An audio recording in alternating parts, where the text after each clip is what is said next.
welcome to another evening of frank conversation here on Hard Copy, coming to you from our studios in Abuja. I'm Maokpe Ogun Yusuf.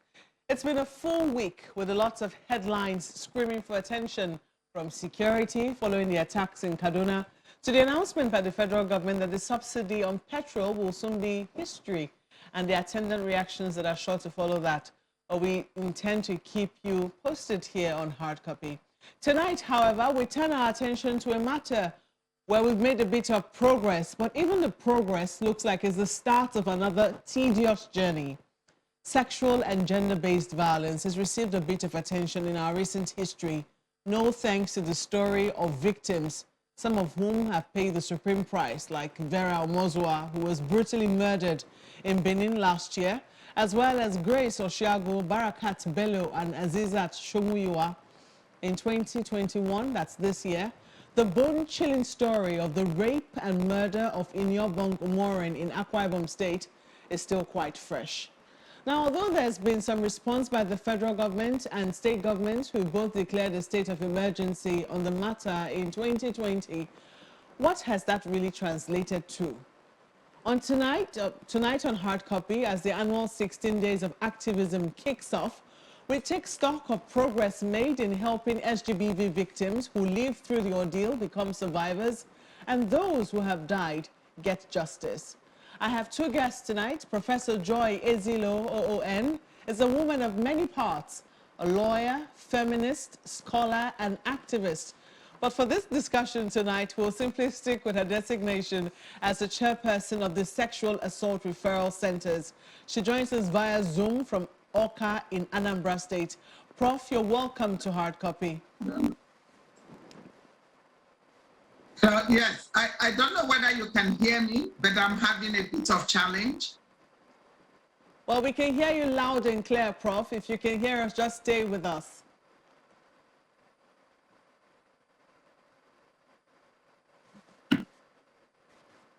She's not alone. Her secretary is here as well.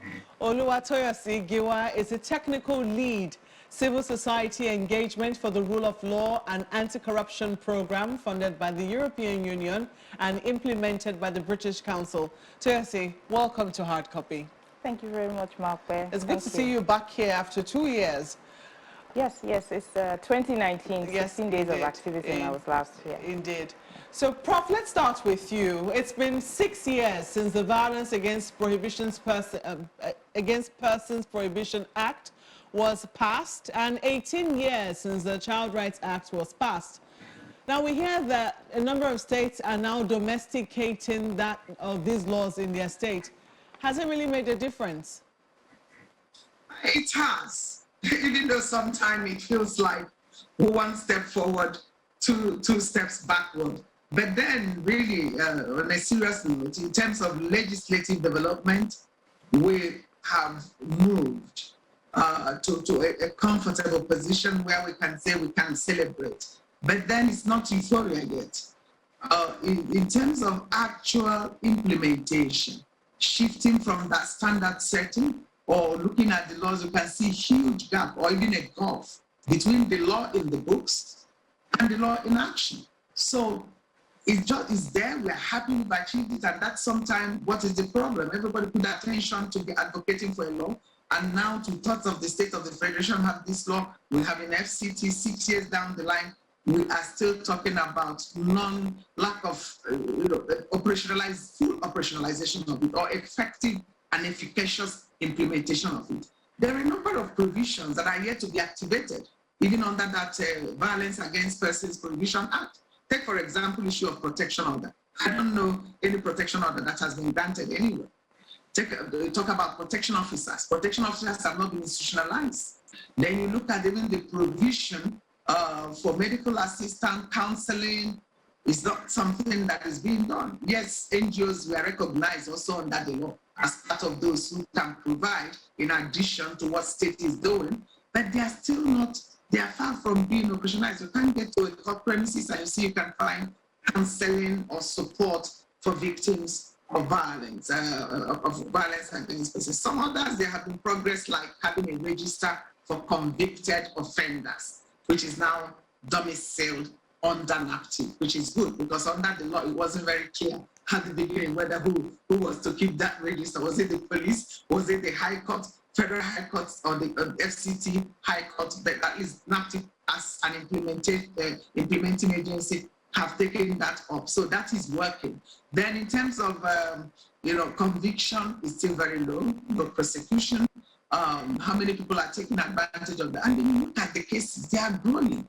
In terms of, even during this COVID time, we had a real spike, even from organizational, look at SACS, for example, out of 32 SACS spread across 18 states, within the last 6 years or 7 years, they've dealt with thousands of cases, over 21,000. Even in small organizations as a network, last year alone, I helped an organization, my organization, we handled over 700 and something cases. So the sexual and gender-based violence is growing in scale and repercussions, and we are still scratching the problem. The victims are not, those who are in search of justice are not getting that justice. It is still very hard to obtain redress, to get effective remedies for violence that they have suffered, women, girls, and in fact anyone. It's really sad, and this is where I know a lot of resources is required, both human and financial, in order to fully operationalize the law. But then we need to make effort. Look at section 32 of it, talks about DNA, that the police can take fingerprints, keep DNA of suspect or accused persons or convicted persons in a register. But nobody will have DNA lab that is functional. Does the police even have a DNA lab that is functional? So those are the problem of getting forensic, of getting needed evidence that will corroborate and build the case that will lead to conviction.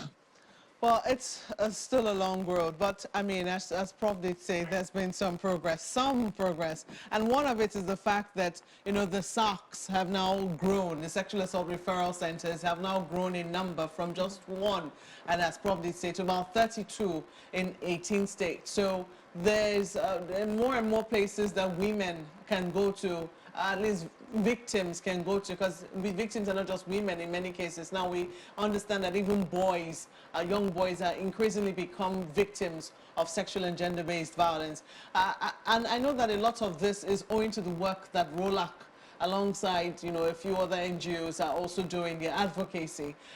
Tell us how this journey has been and whether or not you were scared, because I do know that this is a very interesting situation, a program implemented by the British Council but funded by the European Union. Were you initially scared when politics of Brexit was going on and that this was going to affect funding for the program? No, not really. I think that there were some uncertainties at the beginning, but when it became clearer, programs like mine run on a contract, so they are fixed duration, so at least we knew that we were going to run the course of the contract until the end of the program. I don't think that there's any threat there. I think the European Union is still committed to continuing to fund and make sure that all of the programs that they initiated pre-Brexit will run their course and finish. Now, that's certainly good to know. I mean, heartwarming to know, but 32 SACS. The challenges still remain. I mean, in terms of where we should be looking right now. I know that you also collaborate with the Office of the Ministry of Justice. How has this been taken up, especially since the federal government, Federal Executive Council, declared a state of emergency? What major steps have we really seen in trying to help victims get justice? I think that there have been a number of things. I think that, if I remember correctly, we now have 27 states in Nigeria that have passed the Violence Against Persons Prohibition Law. I think when we were at 2019, last year, same 16 days, we had just about 18 or 19. So there's been progress, you can say. For the child rights law, I think we now have 27 states that have passed the child rights law. And I think in the past 1 year, there will be about 4 or 5 states that were added to that number. So I think that we are seeing progress in terms of the attention and the awareness and the commitment and the action that government is giving to this issue. I also think that in terms of commitment, we're seeing more policies, more protocols, more best practice being adopted by police, being adopted by the Ministry of Justice. For instance, I know that as part of the declaration of the state of emergency by the President and as part of actions taken by the Federal Ministry of Justice, I know that the Attorney General of the Federation set up the Sexual and Gender-Based Violence Prosecution Unit under the Federal Ministry of Justice. And I think that their mandate is such that they can then respond directly to cases that come or walk into the Federal Ministry of Justice. So I think that there's progress. That's at the federal level. There. What Yes, about, at the I federal mean, level. is it trickling down? Because I know you also work with the states. Are you seeing this directive, will I say, the fact that, you know, there's a state of emergency on it, and we didn't know how long that was supposed to last for, whether it's trickling down to the states? Are you saying it in terms of how, because I know you also work with a few states. Yes, we work in 5 states and at the federal level and of course in the FCT. But in terms of the state of emergency, if I go back again to that, I think after 2020, all the cases that you mentioned, some of the harrowing ones, some of the ones that really tore at our hearts, as part of the declaration of the state of emergency, the Nigeria Governors Forum, I think, charged the first ladies of some of these states, as well as the sexual and gender-based violence response teams that were present in the states, as well as the SARC steering committees present in the state, to set up a consolidated GBV committee that would look at the passage of legislation, if they hadn't passed the VAP law, for instance, yet, if they hadn't passed the child rights law yet, and to look at long-term sustainability planning to see a comprehensive response to sexual and gender-based violence in the state. I think I know of Ondo, I know of Ekiti that sets up those GBV committees. I know of Kwara.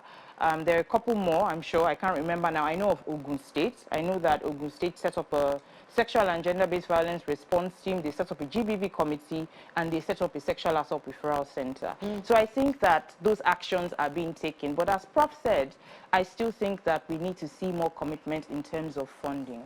Funding is where the main issue is, putting your money where your mouth is. Exactly. Now, Prof, you still say it's a long road to justice, and it would seem that this year the focus right now is whether or not there should be special courts looking at some of the issues that victims face when they go to courts to get justice. Now, apart from Lagos State, which has set up special courts to deal with matters of sexual and gender-based violence, how feasible really is it, looking at our current judicial system, and you're no stranger to it, how feasible will it be, and if there will be any advantages at all to setting up special courts for this? Because everyone's saying special courts for everything that, you know, it comes to the forefront. Isn't that asking for too much? No, it's not. This is really something whose time has come.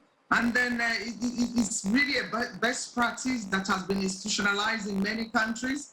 And when you look at it, the merit far outweighs the demerits. Because when you look at the growing statistics of violence, gender-based violence, if 1 in 3 women would face violence, and there are various categories, and I think even that is underestimated, because not just in their lifetime, I would say daily, 1 in 3.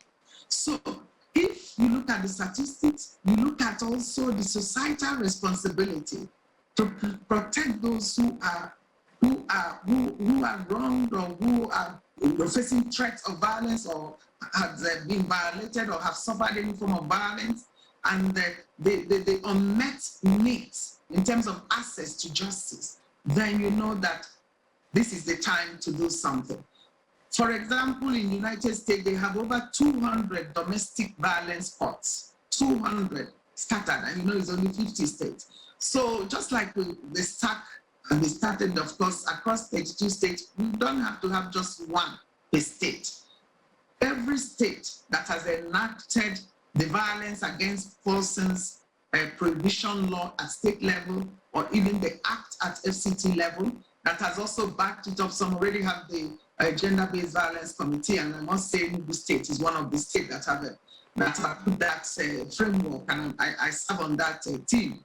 And the Governors Wide Forum have all contributed, but we need to have a court, specialized court, and it's not something you can say, we have this specialized court, is this specialized court for election offenses, specialized court for industrial matter, specialized. No, this is different. This affects a huge number of population. There is need to ensure that those in search of justice obtain effective remedies. And when you have a specialized court, then you have people with the capacity, have requisite knowledge. Prof, I'm afraid I have to interrupt you. I'm going to let you finish your thoughts when we come back from this break. In addition to asking whether it is because we haven't done what we really need to do before we take matters to court, or whether it is that, you know, cases are slow in court is the reason why we're asking for this special courts. That'll be when we come back from this break. Please stay with us.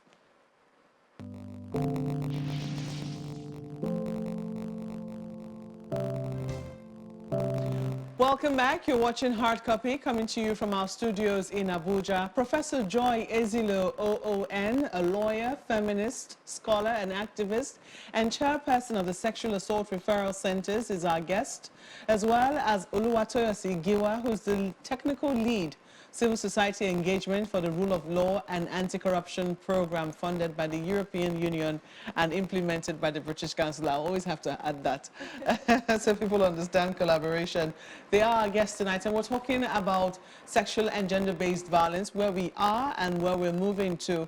Prof, just before we went on break, you were talking about special courts and why we need them. But there's been a lot of talk around how we haven't really done our assignments before taking matters to court, and that there is a huge gap between when these cases come to light, even at the police stations, prosecutors, etc., before, and even trying to get evidence to, you know, to ensure that those who are the culprits indeed, you know, are identified as culprits beyond reasonable doubt, so that justice can be served. That they are saying, the courts are saying, sometimes this is where the issues lie for them. How do you think we should tackle this? Yes, that's also issue of capacity, because people don't, sometimes investigating this type of cases or XGBV cases, it requires a particular skill, and then also certain protocol are of course needed. For example, a woman who is raped, and you're talking of preservation of evidence immediately within 72 hours, of course, is the best time, you know, to get a doctor, and what type of doctor, and if where we have DNA, that's the best. And when you look at all of that, you will see that investigation, they can miss it by the time they go for arrest, because either there is, you know, other challenges that the police face. The criminal justice system, the response is very slow. And I think that's part of the problem. Both the investigation, both the prosecution, and by the time it gets to the prosecutors of the DPP's office, the case may have been compromised at the level of investigation, or the right things will not have been done. And if those things are missed, then there is no way there's going to be a successful prosecution. Even sometimes they give opinion. They say, yes, this happened, we don't have enough evidence, it's not corroborated, and there's no point going to court, because even if we go to court, we're going to lose the case. So, but once you have a specialized court, then you begin to think of capacity of both the judges, both the prosecutors, and those, the whole gamut, those frontline officers in the law enforcement administration of criminal justice. And then again, you can, one can deal with the issue of the forensics, which is very important, using new technologies, because I think that's very important, that they are available, you use it, then you can secure better and greater number of prosecution. And one of the things that specialized court does is, it has a victim and human rights centered approach. It's child sensitive as well. And the victim must be at the center, and the interest and the best interest of the victim must be placed at the core of any intervention. And the criminal justice and protection of human rights, they are not contradictory.